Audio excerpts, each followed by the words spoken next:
So we're picking up in chapter 32 with the election of 2008. You have John McCain, who was a senator from Arizona and a former pilot during the Vietnam War, who had been held prisoner of war for 6 years, and he won the Republican nomination. And many of McCain's positions were very similar to those of President Bush, but he had broken with the president on some issues. He was a little more liberal than President Bush.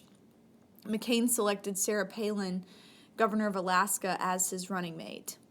So for the Democratic nomination, Hillary Clinton, the former First Lady and senator from New York, was the early front runner, but Obama ended up winning the Democratic nomination. He was a first-term senator from Illinois, which made many people compare him to Abraham Lincoln. He chose Joe Biden, who was senator from Delaware, as his running mate. McCain, of course, as most people did, accepted public financing for his campaign, and Obama was actually the first candidate to reject public financing since the passage of the Campaign Finance Reform Law of 1976, which had limited the amount that could be spent on publicly supported campaigns. He still managed to raise and spend about $750 million, though, on his campaign. So, Barack Obama was elected president in 2008, becoming the first African-American president. So while this is going on, we're at the end of George W. Bush's second term, and a financial meltdown occurs. The stock market had soared in the 90s. Wages had lagged behind some, but consumers were confident in the economy, and so they spent more than they earned, buying things with credit cards and with bank loans. In particular, consumers spent money on houses, and in many cases, they were very large houses, ones that they did not have the money to pay for. And so both parties had actually advocated home ownership, and the policies of the government and private banks made it easier for people to buy homes on credit. By 2004, 64% of American families owned homes. However, this eventually exhausted the capital of the banks. And so large investment companies bought mortgages from the original lending institutions, which in turn enabled the banks to issue more mortgages. So everybody's spending more money than they have, including the banks. The investment companies combined the mortgages into packages and sold them to investors, so you could actually buy someone else's mortgage. It would not change the contract of your mortgage if you were the one paying that money back. It might just change the bank that you're paying to. This actually happened with our first home. We started out paying to RBC, and we ended up paying to BB&T or some other bank. I'm not sure, but it started with one bank. The mortgage package was sold, and we ended up paying same mortgage, same contract, but to another bank. So at any rate, by 2008, homeowners were overextended, and nearly 10% of all mortgages in America were delinquent or in foreclosure. And so investors dumped their investments in mortgages, and a wave of panic selling ensued. Lehman Brothers went bankrupt, Bear Stearns collapsed, the Dow Jones Industrial Average plunged.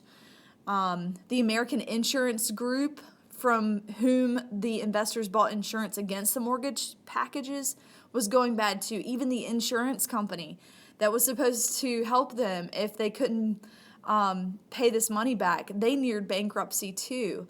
And so Bush, at the end of his term, and his financial advisors tried to rush to avert the crisis.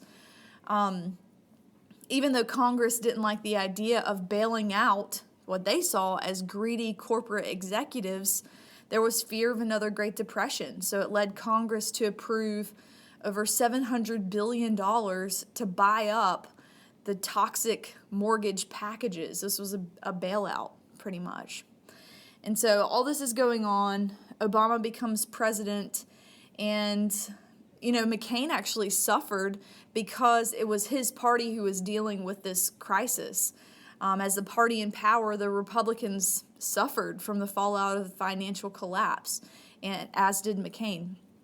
Obama promised change. He didn't really define what that change might be, but again, he won by over 8 million votes and became the first black president of the U.S. One of the first things that happened at the beginning of his presidency was that he was awarded the Nobel Peace Prize just weeks after becoming president. He had promised that he would work more closely with the international community and to close CIA-operated secret prisons to try to ban coercive interrogation tactics of suspected criminals or terrorists, in other words, throw out some of the waterboarding and torture and things like that when interrogating suspected terrorists. He named Hillary Clinton Secretary of State. He asked Robert Gates, who had been the Secretary of Defense under Bush, to remain in that position. And out of necessity, Obama had to devote the first months of his presidency to the financial crisis.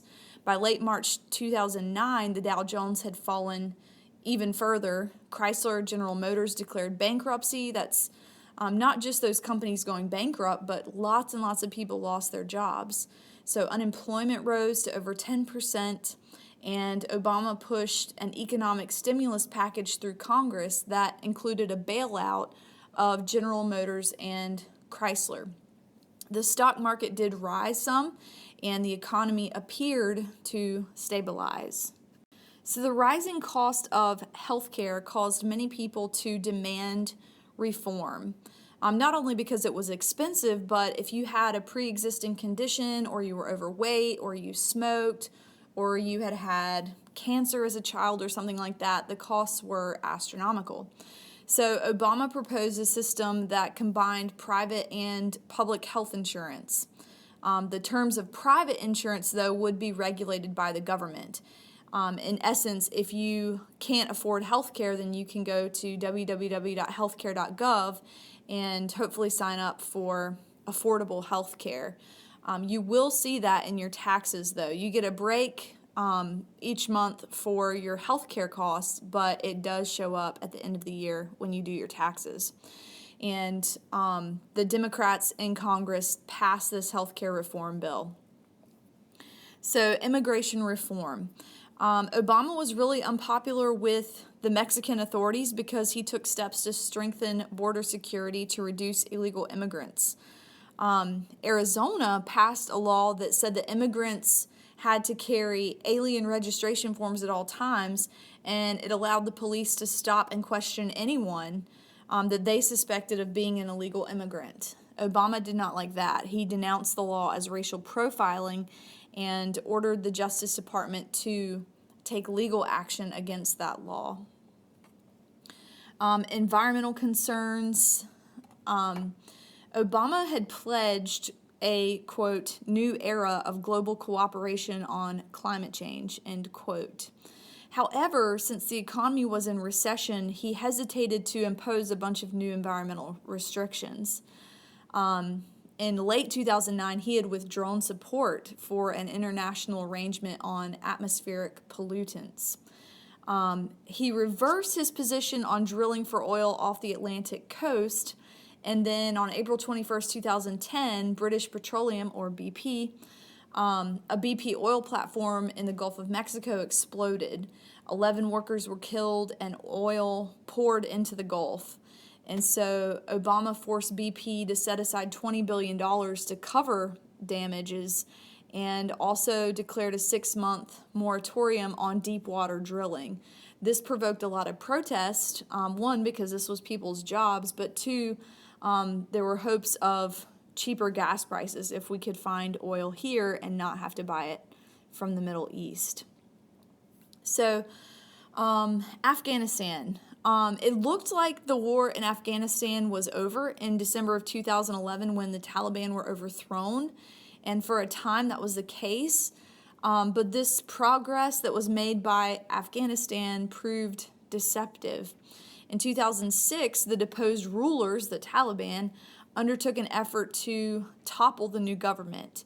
And so Obama, who had opposed Bush's surge in troops in Iraq, sent an additional 30,000 troops to Afghanistan. He also increased the use of drones, which are unmanned planes, to drop bombs on suspected enemies in Afghanistan and the bordering areas of Pakistan. Secret government documents actually leaked to the press during this time, revealing that in spite of Pakistan's pledged support for the war on terror, its intelligence agency helped the Taliban plan attacks on American soldiers. And so the prospects for victory in this region looked bleak. It was way more complicated than anyone had anticipated. So this war would continue to go on sort of indefinitely. We still have troops over there now. Okay, this concludes our video lectures.